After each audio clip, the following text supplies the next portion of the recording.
I was driving to New Smyrna Beach one Saturday afternoon, crossing over the FEC's New Smyrna yard on the way.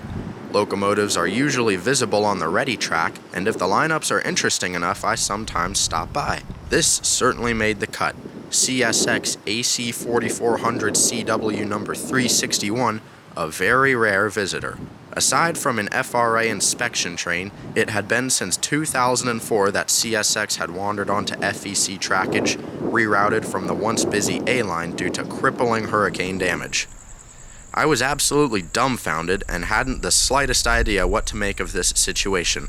All I could do was guess as to their next move, and was back to the yard that evening in hopes of some movement. I had set up for northbound 202, but was taken by surprise when 107 came screaming through.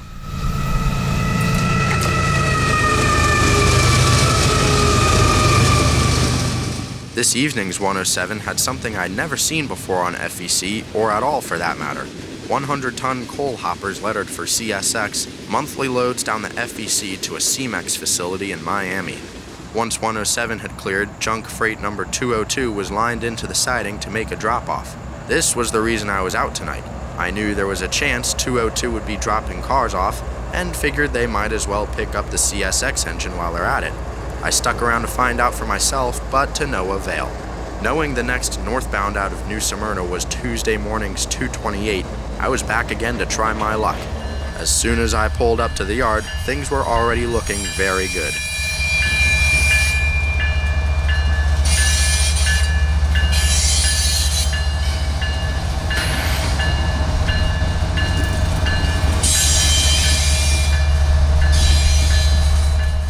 I could not believe I was watching a CSX engine shuffle around in New Smyrna Yard. Foreign power is just that on FEC. The railroad has plenty of their own, and even if they didn't, cab signaling along the East Coast prohibits foreign engines from leading any FEC train. Apparently, FEC is hoping to gain contract repair work for GE at their New Smyrna shops, and I guess the AC-44 was sent down to test the shop's readiness to do so. Watching 361 lead the reverse move through the yard is as close as it will ever come to foreign leaders on the FEC.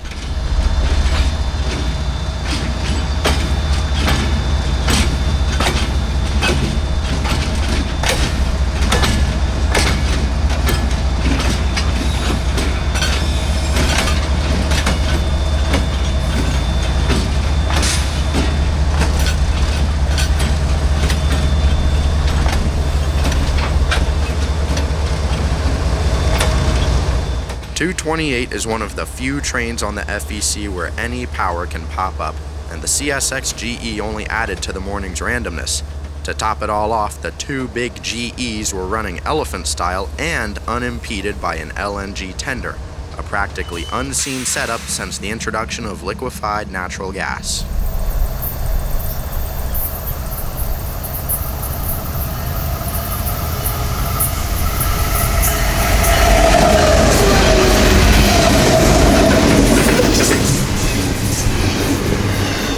Tearing by 228 is a late 226, solid containers out of Miami. 228 works in tandem with turn job 915 based out of Titusville. Running weekday mornings, 915 brings large blocks of intermodal and manifest to New Smyrna. 228, a Tuesday only northbound out of New Smyrna, brings 915's Monday and Tuesday haul north to Jacksonville. After 226 had passed, I set up a couple miles south for 915.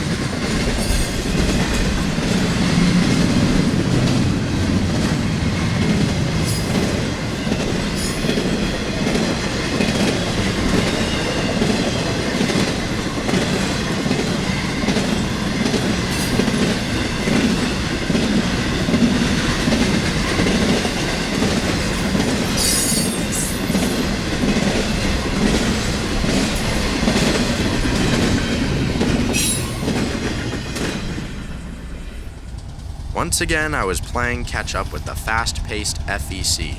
Not only did 915 beat me to the New Smyrna yard, but I barely had time to get ahead of 228 as the quartet of engines started doubling out their train.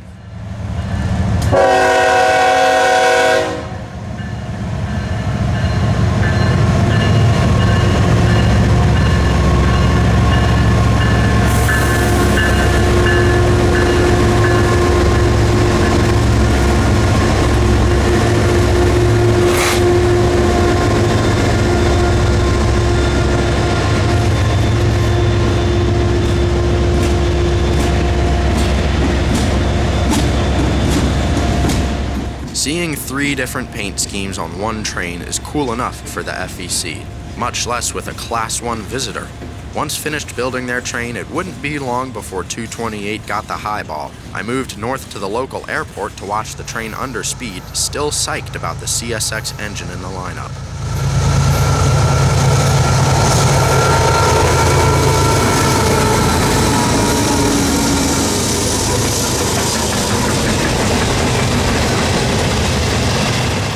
This morning's 228 sure looked good as the raw power of 2 ES44C4s pulled the 361 back towards home, along with an additional GP40-2 and 140 mixed cars for Jacksonville.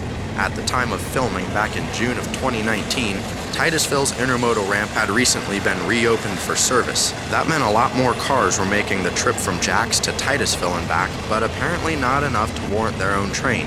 Thus, the Titusville haul is tag-teamed in order to get it where it needs to be, handled by 5 different trains depending on the day of the week. The first train is 915.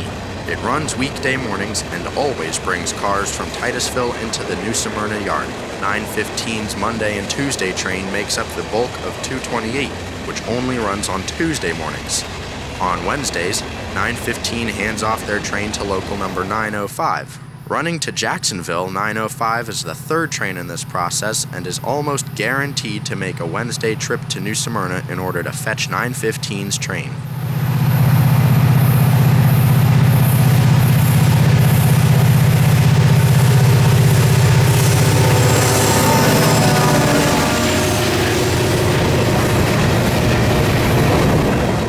One GP38-2 is all 905 needed to get this massive 99-car train over the road and up to Jax.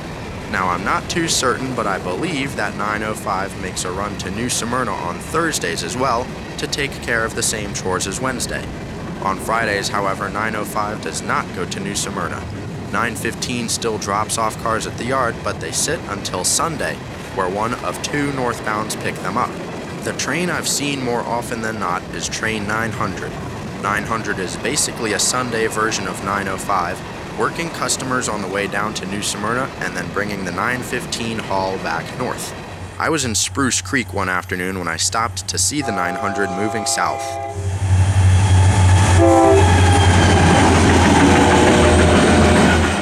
On this particular day, 900 was tasked with dropping off rock gondolas to the yard and picking up 915's train from Friday.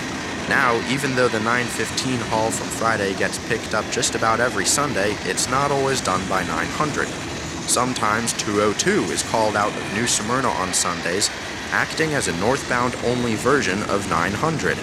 202 is usually a Miami to Jacksonville manifest, but it doesn't run on Sundays, so I can see why they just use that number to identify this movement.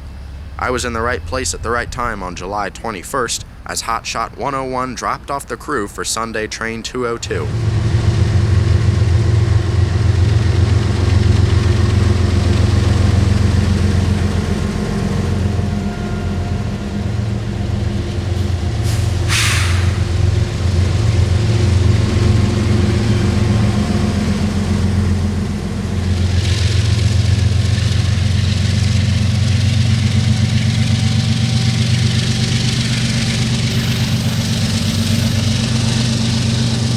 As 101 was getting back up to speed, 202's engineer was already at work. By my tally, the Sunday 202 is the 5th and final train involved in moving the Titusville block of freight north.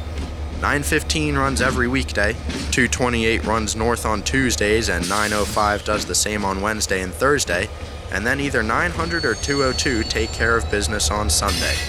This method of running a railroad like a short line with the might of a Class 1 is one of the reasons why I love railfanning the FEC.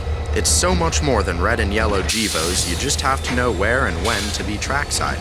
Thanks for railfanning with me today, and don't forget to like and subscribe if you enjoyed this video.